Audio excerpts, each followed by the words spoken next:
Hello everyone, my name is WalStreet, and today we're here to figure out what are the perks of asthma.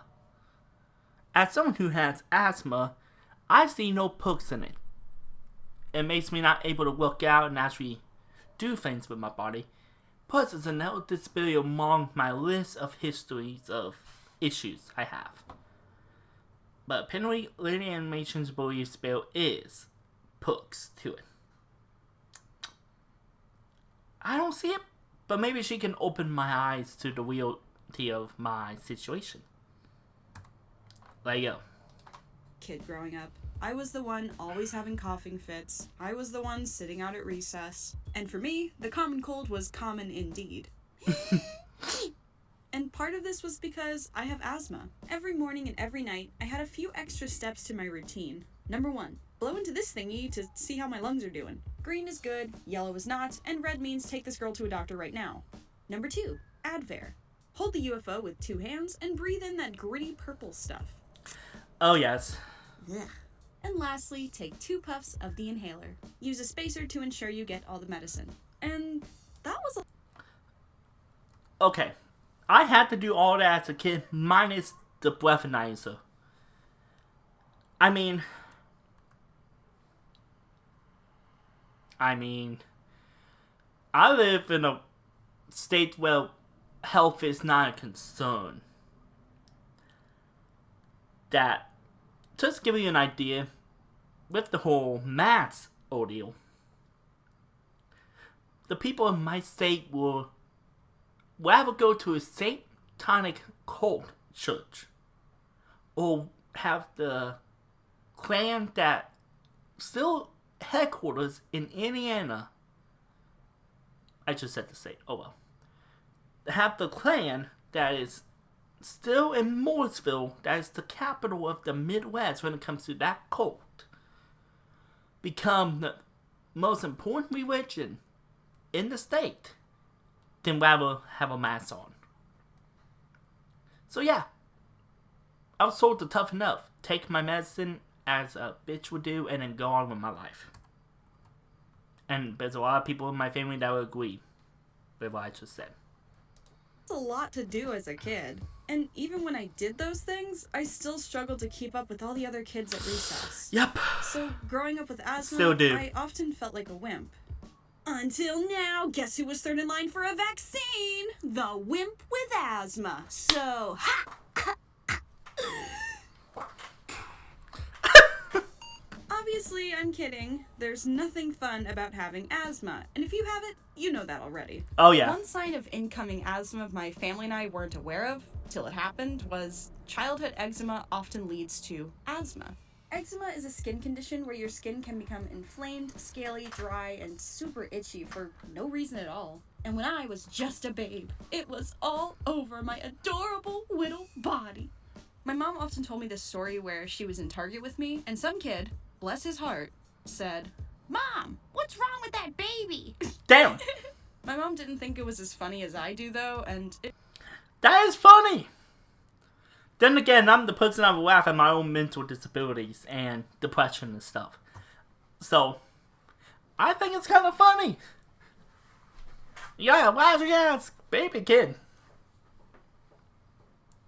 At least you were a latchy kid, not a guy that has to do some type of stimming in order to stay focused.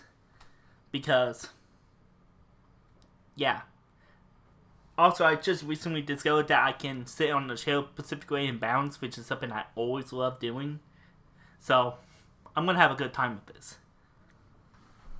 Damn it. Hopefully it's not distracting. Let's go. it really upset her. Because I was being taken to a ton of different doctors about this, and nothing was working. Until we saw one named Dr. Prose, who I allegedly called Dr. Prose. He was a cool guy. He gave me the proper care and treatment I needed, and he could wiggle his ears. Very cool party trick. Cool. And soon enough, my eczema was well treated and managed. So now, kids don't point. Lucky you. I didn't get a good doctor until I got into high school. Every doctor I had before then let's just say had one huge thing that they should have stopped from happening, but they didn't. Caused me to have surgery or have some type of issue later on in life. One of those things is ear sensitivity. My ears were so filled with wax at some point, even though they were checking, that my hearing was like 10 feet underwater and I didn't learn a thing. The first 5 years of my life caused me to be 5 years behind everyone else. Which caused me to catch up with my ABCs and my odds and my everything. And people wonder why I can't speak English properly. And that's because the first 5 years of my life were wasted.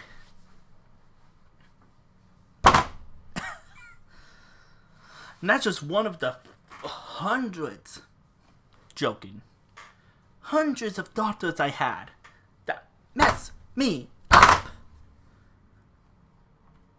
That's why I don't like going to the hospital, man. Too expensive and they can't do their job right. Why give them the money? Point at me in public and ask their moms what's wrong with me anymore.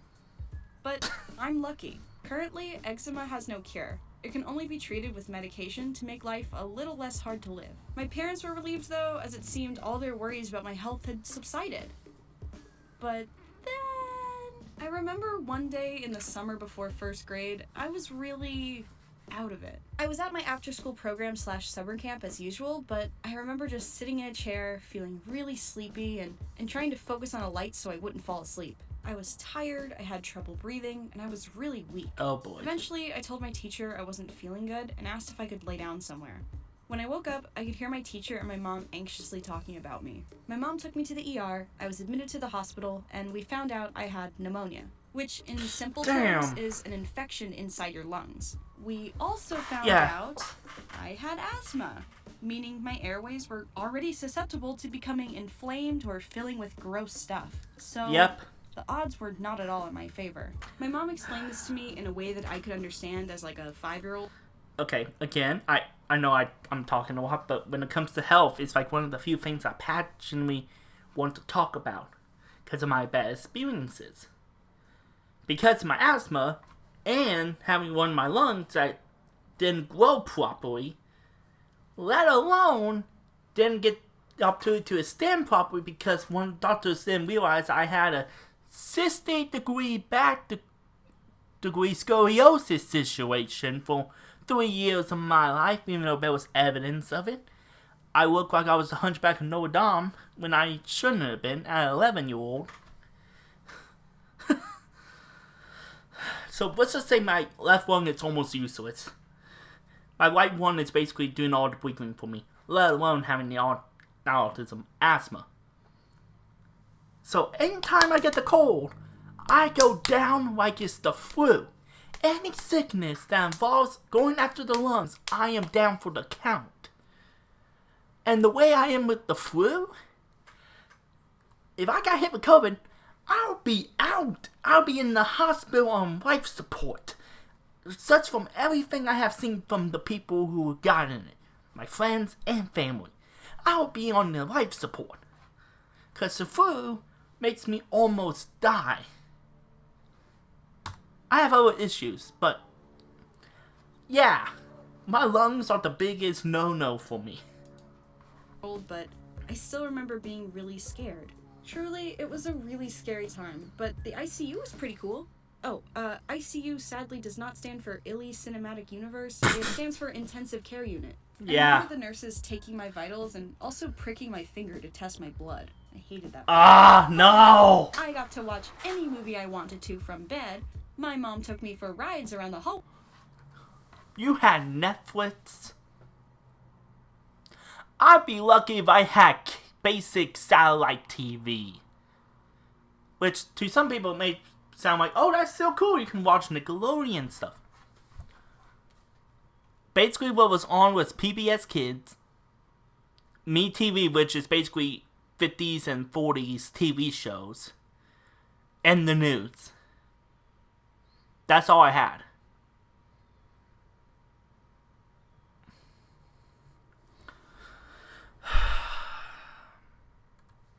Sorry, Liddy, this is not against you, it's just against my health care system in my state.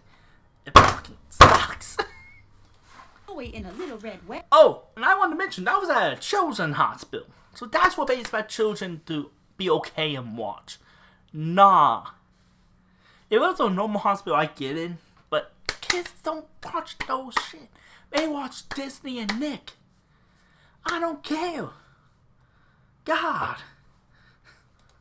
Wagon, I learned the joys of eating crushed ice and green jello. I got to visit the hospital's little arts and crafts room to keep me busy. And every night, I got to watch the sunset from my bed. And after about a week in the hospital, I recovered well enough to be sent home. But again... You even had a window that showed nature.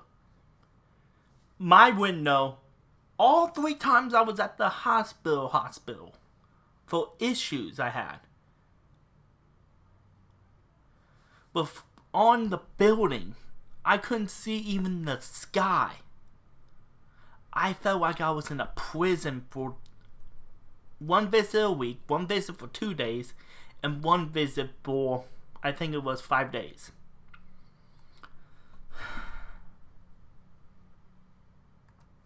I am jealous right now. I am pissed you got this lucky. That's when I had to blow into the thingy, take the Advair, do my inhaler, and some days were harder than others. Yeah. My parents and I argued a lot to get me to take all these yucky medicines to keep me healthy or whatever. But the next summer, hey Liz, do you want to go to camp? Camp? Like how all my friends go to camp every summer? Exactly like that. Yeah, I do. So one summer, my mom took me to Camp Coast. Hello! It was a weekend retreat kind of thing that took place in Camp Don Lee. You know, the one down in Arapahoe, kind of near New Bern. Shout out to my North Carolinians. So we get down to the campgrounds, we've got the forest to our left and the ocean to our right. And my mom and I got the cutest little cabin in the woods. Man, I wonder what we're gonna do first. Maybe we'll go swimming, or hiking, or maybe even fishing, or canoeing. I don't even know what a canoe looks like. Okay, everyone, what is this one called? Advair.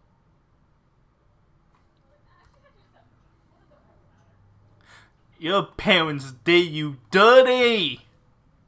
They did you dirty!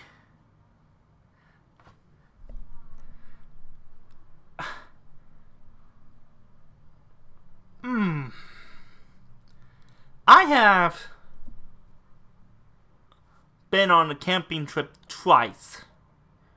And for the school trip, it was basically learn about nature and the absolute basics of survival, but it was so fast and everything. I didn't learn a thing other than what does poison ivy look like. That's the only thing I got out of the 2-day experience. Also, keep your clothes out from public eye because people will take them, making you run around the cabin naked. Those were the 2 things I learned from camp. And then the second time was when I went over to the camping trip over the summer, and I absolutely love it. So, well, there was also band camp, but I knew what I was signing up for then, so. Your parents did you dirty. Come on, come on. And what does it do? It relaxes the lungs to improve breathing. Very good. Oh, a question? Yeah, when are we gonna do camp stuff? Oh, you silly goose. This is camp stuff. This is Camp Coast. We're here to help kids like you learn how to manage your asthma.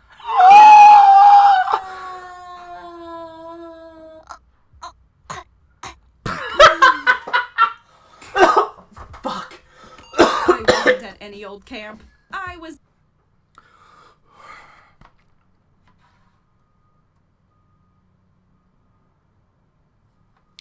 Fuck my lungs. Fuck this asthma. Okay. What sucks is that because of my health insurance, I don't have it in the inhaler anymore. So, I'll try to go through the rest of this video without talking. Fuck.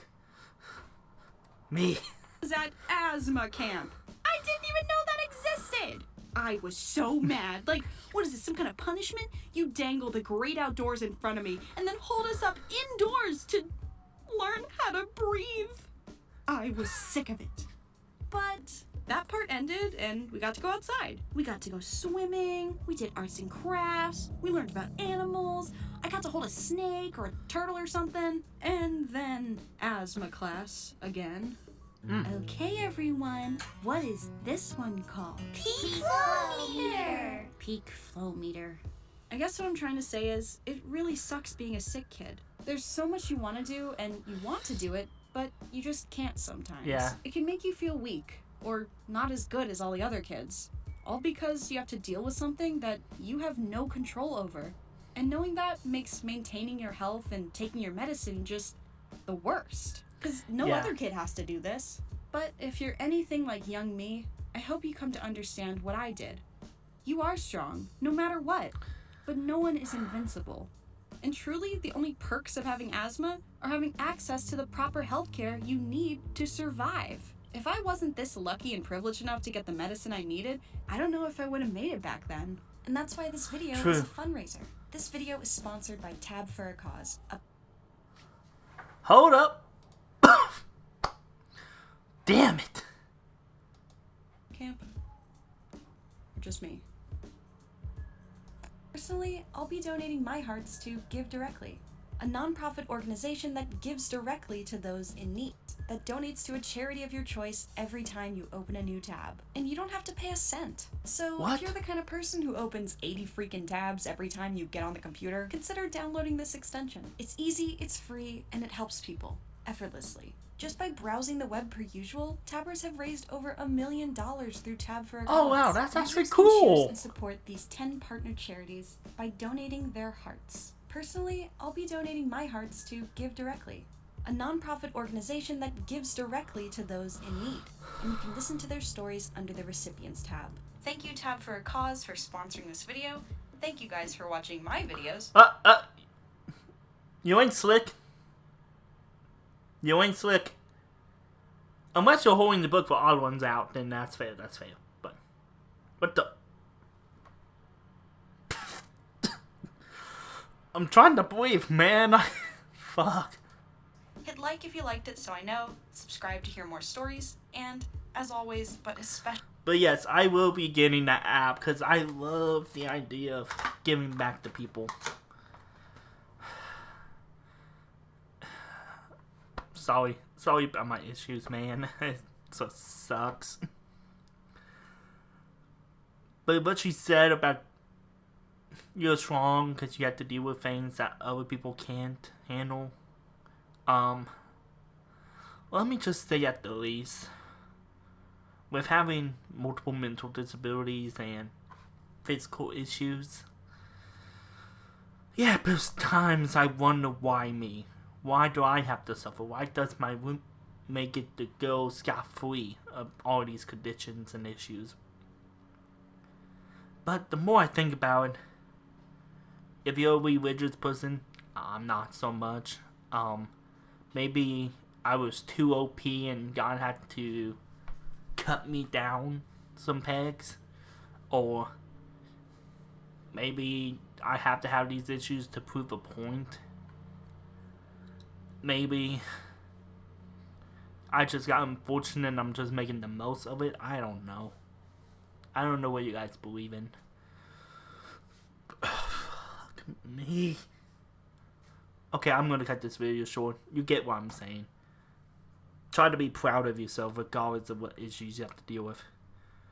I'm gonna lay in bed for the rest of today. Fuck. You almost give me an asthma attack. That should make you proud of how good your comedy is.